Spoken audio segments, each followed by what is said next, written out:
This is Mayor Joe Curtatone. You know, today, a small group of veterans, their families, Somerville residents, and city officials honored our traditions by visiting this hallowed ground of so many people from our community who paid the ultimate sacrificed themselves so that we can enjoy the lives that we live today and the freedoms that we enjoy today. And that's what today is about. Remember those who came before us and those who put others before themselves, those who put community and country before themselves. So I think President McLaughlin from the City Council mentioned it best when we're asking you to be at a safe social distance, to wear a face covering, to do all the things as individuals that we can during this unprecedented international health emergency. It's a small sacrifice compared to the people who are buried in this cemetery and the people who have served our country over the centuries and today. Thank you. I'm Matt McLaughlin. I'm president of the Somerville City Council, and we're here on Memorial Day honoring all the brave troops who have died during our American wars.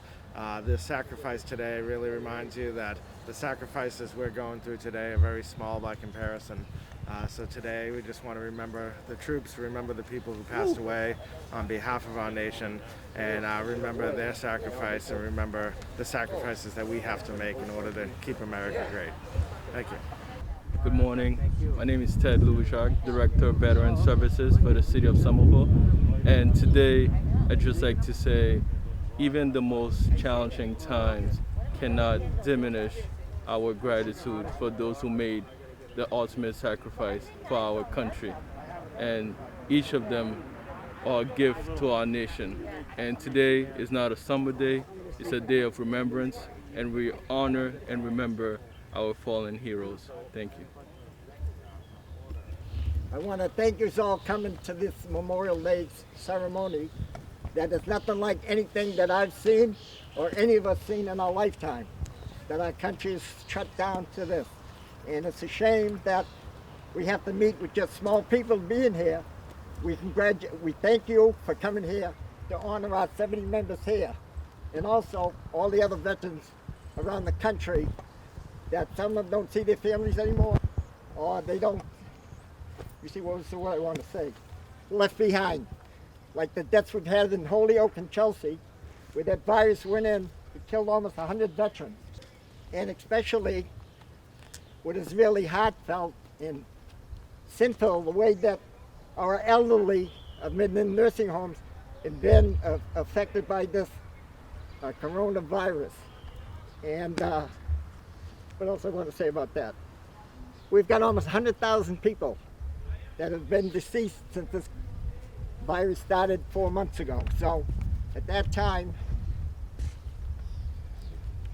I would like to have Norman salute to our colors, the national anthem. I pledge allegiance to the flag of the United States of America and to the republic which stands one nation under God, indivisible, with liberty and justice for all. Joe, Mike, you want to be the chaplain and say a small prayer? Michael. Let's take care of that. Well, I think this year more than most, prayers are appropriate. As Bob mentioned, the soldiers' home deaths, but just all the deaths around the Commonwealth, around the country, around the world.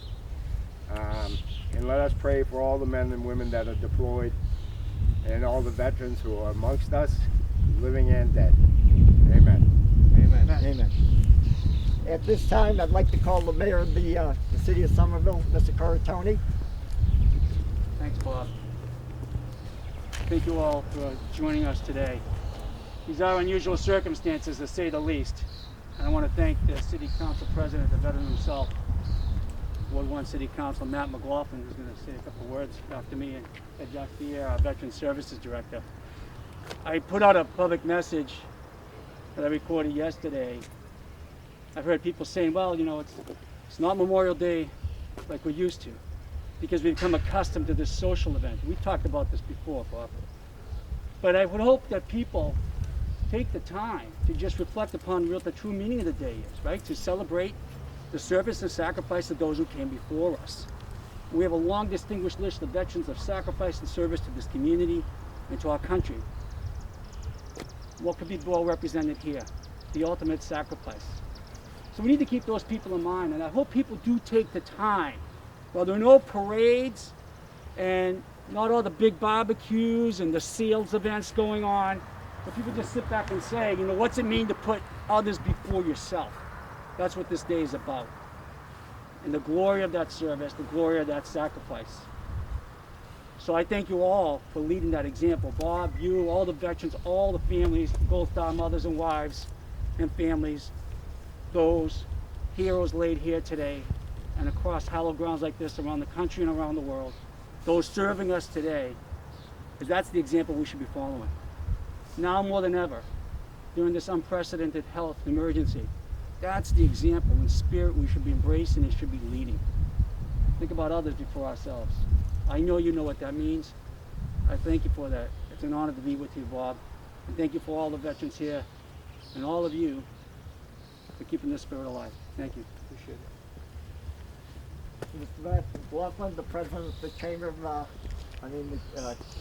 president of the Alderman's Chamber. Thank How you, to Bob. change the council, but Oh, yes. Well, thank you, Bob. Thank you, Mayor Joe. You know, this is always a solemn event, and this year in particular, I just wanted to think about and honor all the soldiers, all the people who died from disease during war. Prior to World War II, disease was actually the #1 killer of soldiers, more than bullets, bombs, or bayonets, and we're fortunate to have medical advances that have changed that.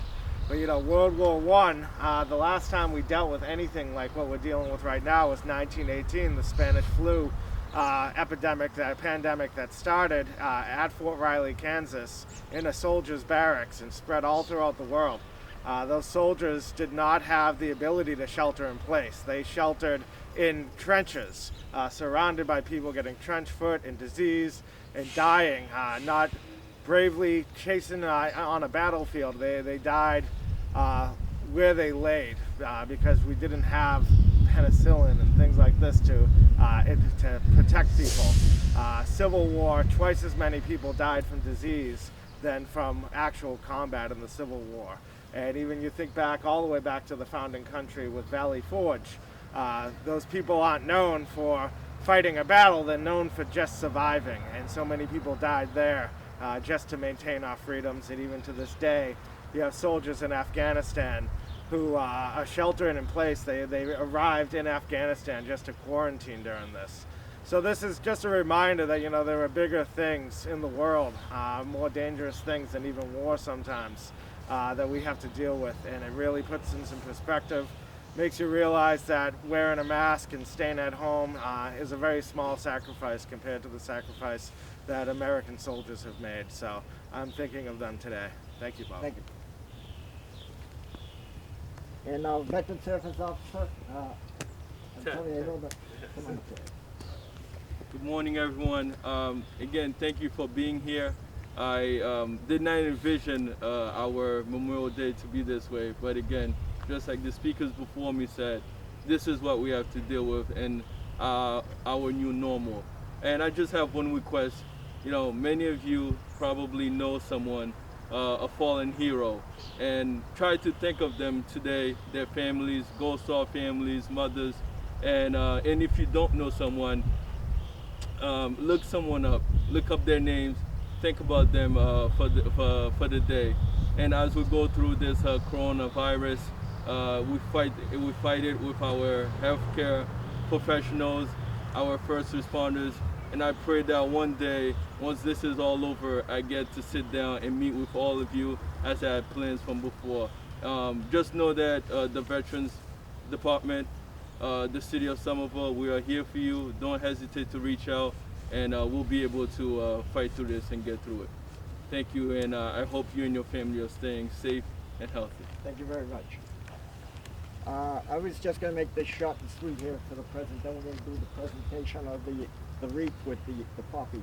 I just want to say I want to Matt with his commendation about 1918 with the epidemic they had here. 52 years ago, when I was in Vietnam, I got exposed to Agent Orange, and we still have Agent Orange 52 years later that are dying. I lost 2 children from Agent Orange. I had my son, he was 20 years old. He was born with congenital heart disease. And he wasn't supposed to live a couple of years. Well, he ended up living 20 years. And what a 20-year ride we had, our oldest son, my wife, and I. Then I also lost a daughter, Agent Orange, was found in Bithia. So I know what it does to get rid of it. Agent Orange is not going to go away. All right, that is my heart, what I feel. Just like this coronavirus, that hurts me the most. My wife and I lost a son and a daughter, a daughter to that virus. So at the present time, Bobby, why don't you come up here? We'll do the roll call. This is the Senior Vice Commander at the Dilboy, Bobby Moran.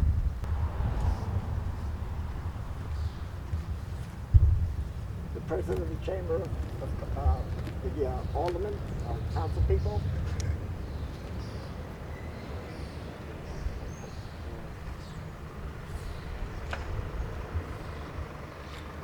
I would have the Representative Mike Sullivan representing the DAB down here in Broadway.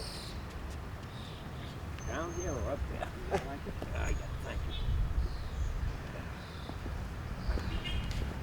That's all right, I'm good.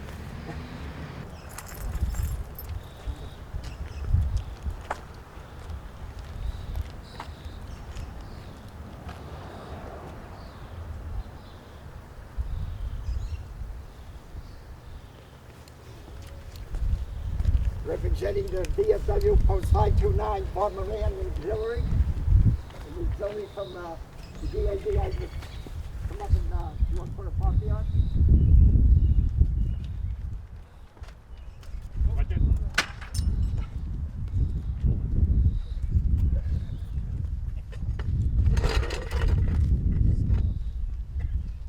Someone better hold that, Norm.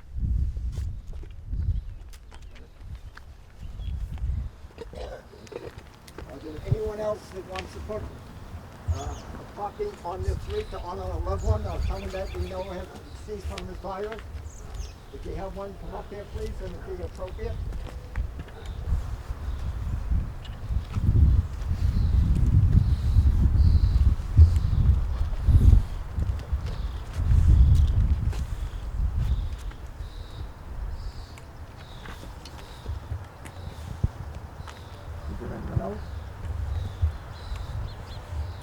Vietnam Veteran Post 1, Fred Hardy, Staff Commander. I wanted to thank everyone for coming here. I told you it was going to be short and sweet at this special time that we have this virus in us. And what the Post has been doing, the 529, if some of you don't know, we've been taking donations for medical supplies for MEMA. It's a Massachusetts medical emergency. And at the present time, we've made 4 trips to them. They pick them up, and it's distributed all over the state. So if there's any other remarks or anyone wants to say something, come up here please and say something. If not, I'm going to close this at the present time. Ceremony closed. Thank you very much, gentlemen. Short and sweet. Thank you.